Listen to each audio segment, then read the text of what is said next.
السلام علیکم ورحمۃ اللہ وبرکاتہ۔ اعوذ باللہ من الشیطان الرجیم، بسم اللہ الرحمن الرحیم۔ وَإِن كَادُوا لَيَسْتَفِزُّونَكَ مِنَ الْأَرْضِ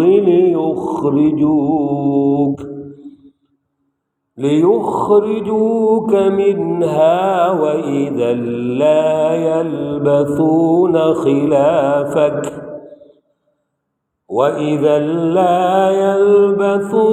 خِلَافَكَ إِلَّا قَلِيلًا۔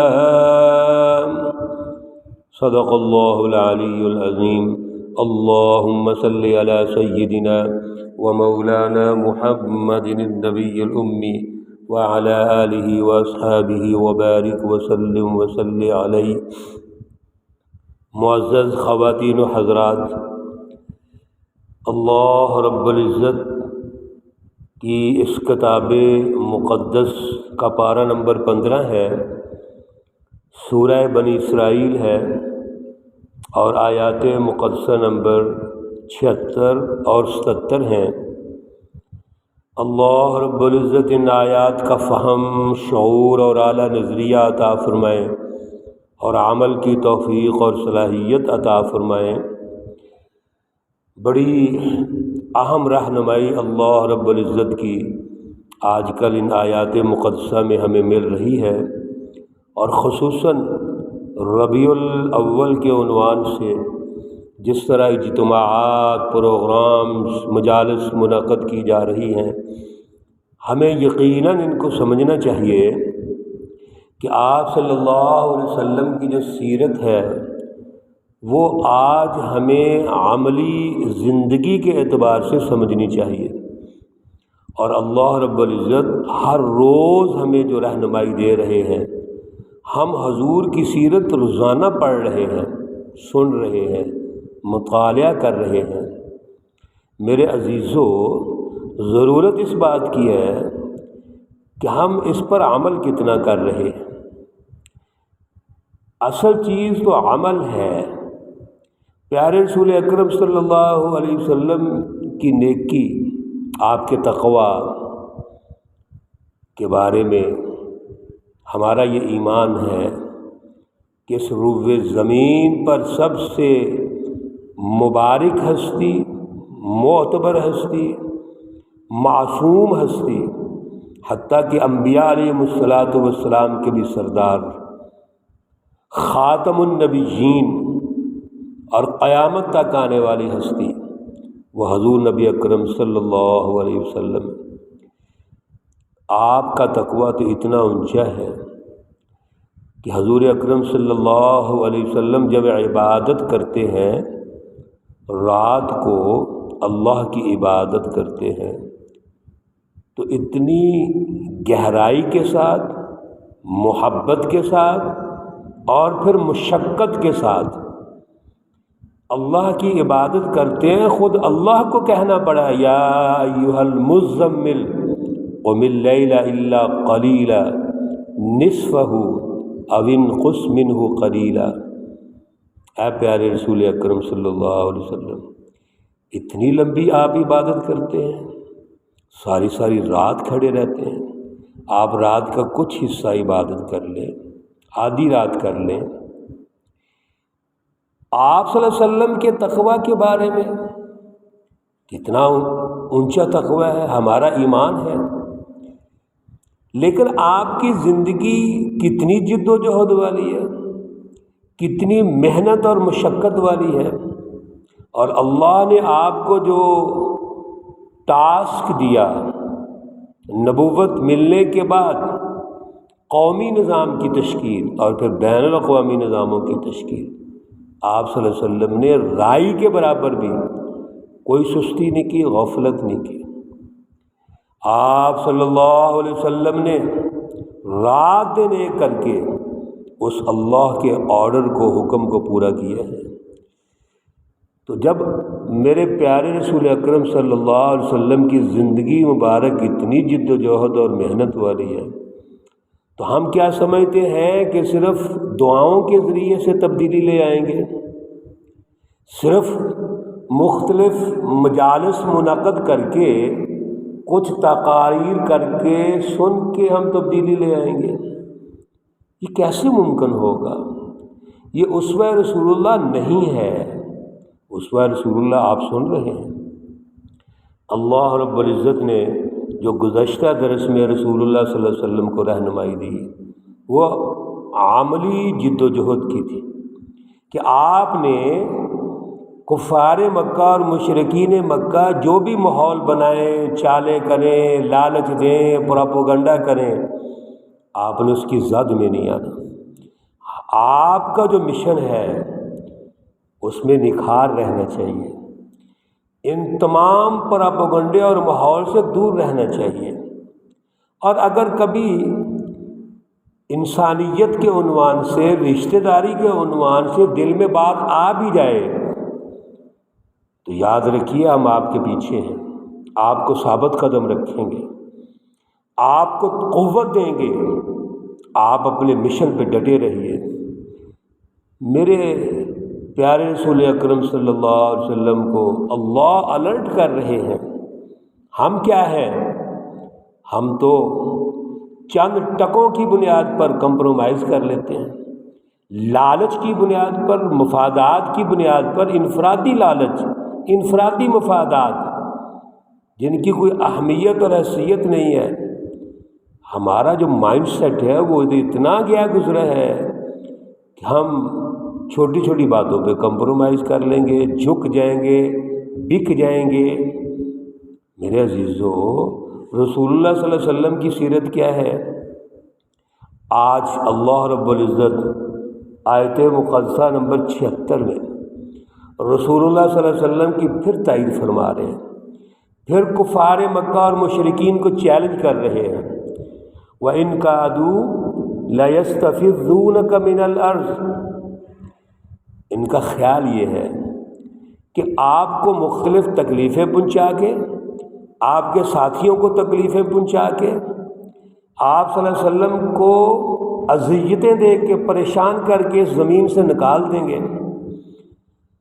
مکی زندگی میں رسول اللہ صلی اللہ علیہ وسلم کو جتنی تکلیفیں پہنچائی گئی ہیں، ہمارے پاس وقت نہیں ہوتا ورنہ ان احادیث کو ہم بیان کریں۔ صرف ایک حدیث پاک رسول اللہ صلی اللہ علیہ وسلم ارشاد فرماتے ہیں کہ مجھے جتنی تکلیفیں پہنچائی گئی ہیں اس مکی 13 سالہ زندگی میں، کسی نبی کو اتنی تکلیفیں نہیں پہنچائی گئی جتنا مجھے پریشان کیا گیا۔ 2 دفعہ رسول اللہ صلی اللہ علیہ وسلم کے حکم سے حبشہ کی طرف ہجرت ہوئی۔ کچھ صحابیات اور کچھ صحابہ اکرام نے پہلی اور پھر دوسری مرتبہ ہجرت کی۔ اور ہجرت کیوں ہوتی تھی؟ مکہ المکرمہ میں جینا حرام کر دیا تھا انہوں نے۔ تکلیفیں اور پریشانیاں اتنی زیادہ تھیں کہ آپ صلی اللہ علیہ وسلم صحابہ اکرام کو کنارہ کشی کے لیے حکم دے دیتے تھے۔ اور یہ دور صبر کا تھا، جماعت سازی کا دور تھا، عدم تشدد کا دور تھا، صبر و تحمل کا دور تھا۔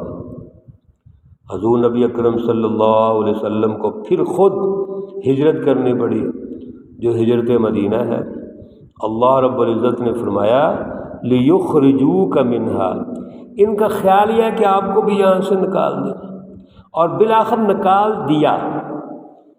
لیکن اللہ کا چیلنج سنیے، ذرا توجہ کیجیے، وَإِذَا لَا يَلْبَثُونَ خِلَافَكَ إِلَّا قَلِيلًا۔ اے میرے پیارے رسول اکرم صلی اللہ علیہ وسلم، یہ آپ کو یہاں سے نکالنا چاہتے ہیں، جماعت صحابہ کو نکالنا چاہتے ہیں تو ٹھیک ہے، یہ اپنا شوق پورا کر کے دیکھ لیں، لیکن یہ بھی کوئی زیادہ عرصہ اس مکہ المکرمہ کی پاک سرزمین پر نہیں ٹھہریں گے، تھوڑے عرصے کے لیے ٹھہریں گے۔ ایسے ہی ہوا، رسول اللہ صلی اللہ علیہ وسلم ہجرت کر کے، صحابہ اکرام ہجرت کر کے، سچی جماعت حزب اللہ جب مدینہ جاتی ہے تو انتہائی قلیل عرصے میں، صرف 1.5-2 سال کے اندر ریاست مدینہ تشکیل دے دی۔ رسول اکرم صلی اللہ علیہ وسلم نے ایک حکمران کی صورت میں سوسائٹی پر سیاسی اور معاشی نظام غالب کر دیا۔ پھر صرف 1.5 سال کے بعد غزوہ بدر ہوتا ہے، انہی کفار مکہ اور مشرکین مکہ کے خلاف ہوتا ہے، اور اس غزوہ میں ان کفار کے بڑے سرکردہ 70 سردار جہنم رسید ہو گئے۔ یہ ہے اللہ قلیلہ، تھوڑے عرصے میں اللہ رب العزت نے ان کا بدلہ بھی لے لیا اور وہ ٹھہر نہیں سکے۔ اللہ رب العزت حضور نبی اکرم صلی اللہ علیہ وسلم اور صحابہ اکرام کی یہ جو تائید فرما رہے ہیں، یہ جملے یاد رکھیے، یہ آپ صلی اللہ علیہ وسلم کی جد و جہد پر ہے، کوشش کا پر ہے، پراپر سٹرگل پر ہے، آپ صلی اللہ علیہ وسلم کی بصیرت پر ہے، سیاسی اور معاشی مینجمنٹ پہ ہے۔ اللہ رب العزت آیت مقدسہ نمبر 77 میں فرماتے ہیں سنت من قد ارسلنا قبلک من رسلنا، اللہ کا جو دستور ہے، سنت ہے، طریقہ ہے، وہ کیا ہے؟ اللہ فرماتے ہیں میں نے آپ کو مسلسل پہلے نبیوں کی تاریخ سنائی ہے، انبیاء علیہ الصلوۃ والسلام کا تاریخی تسلسل سے ہم مطالعہ کر رہے ہیں۔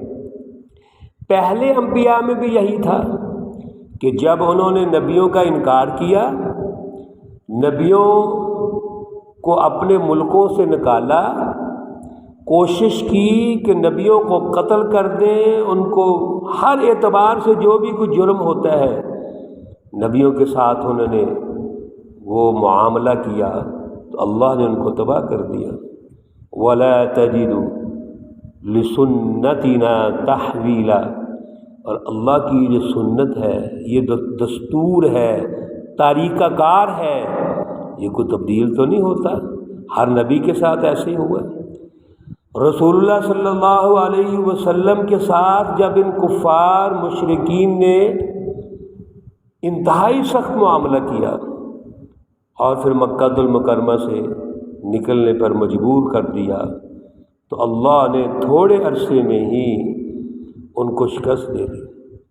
اور سب سے بڑی بات، رسول اللہ صلی اللہ علیہ وسلم کو جو اللہ نے ہدف دیا تھا آزادی کا، قومی انقلاب کا، قومی سطح پر تبدیلی کا، سیاسی اور معاشی نظاموں کی تشکیل کا، ہجرت کے بعد اللہ نے وہ پورا کر دیا۔ اللہ رب العزت نے رسول اللہ صلی اللہ علیہ وسلم اور جماعت صحابہ پر یہ بڑا احسان کیا کہ بڑے تھوڑے عرصے میں اپنا وہ وعدہ پورا کر دیا۔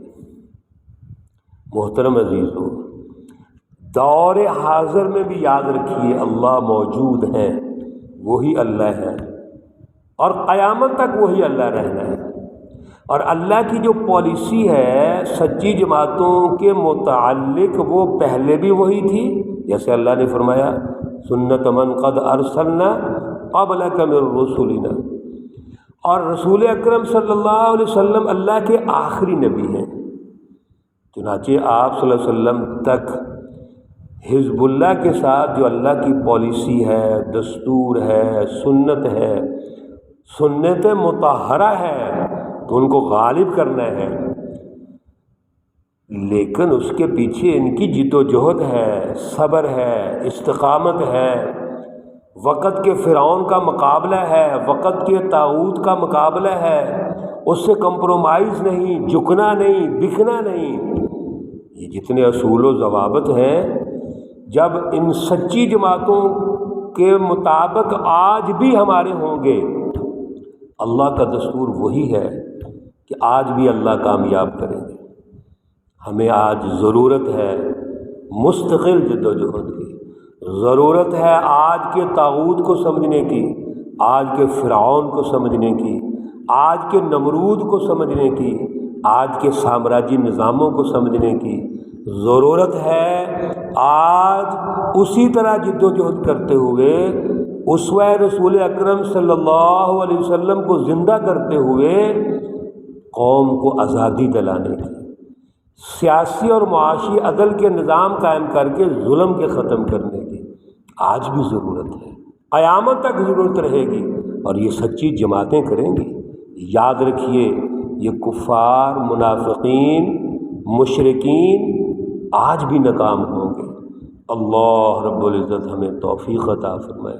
اللہ رب العزت تمام مرحومین و مرحومات کو جنت الفردوس میں اعلیٰ مقام عطا فرمائے۔ اللہ رب العزت تمام بیماروں کو شفائے کاملہ عاجلہ مستمرہ عطا فرمائے۔